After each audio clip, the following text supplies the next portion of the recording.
తప్పనిసరిగా నాడు నేడు పైన ఒక ఎంక్వైరీ ప్రభుత్వం వేస్తుంది. అంటే ఎలాంటి సందేహం లేదు.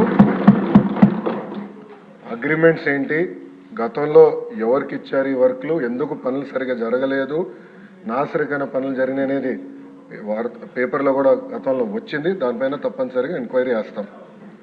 రెండోది సాంబశివరావు గారు చెప్పినట్లు ఫేజ్ 1లో కొన్ని భవనాలు కట్టారు, కానీ అది మూసేశారు, అని వాడట్లేదు.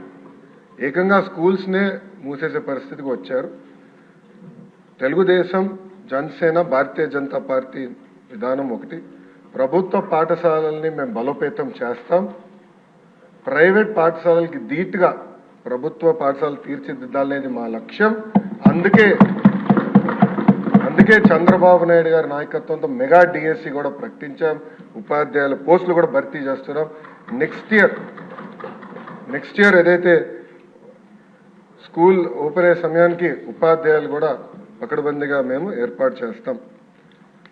దాంతోపాటు రాజుగారు ప్రధానంగా ప్లే గ్రౌండ్స్ ఏర్పాటు చేస్తే బాగుంటుందని కోరారు. ఉపాధి హామీ పథకంతో అనుసంధానం చేస్తాం. పవనంతో నేను చర్చిస్తాను. ఆయనతో పాటు మన స్పోర్ట్స్ మినిస్టర్తో కూడా ఆల్రెడీ డిస్కషన్ చేశాను.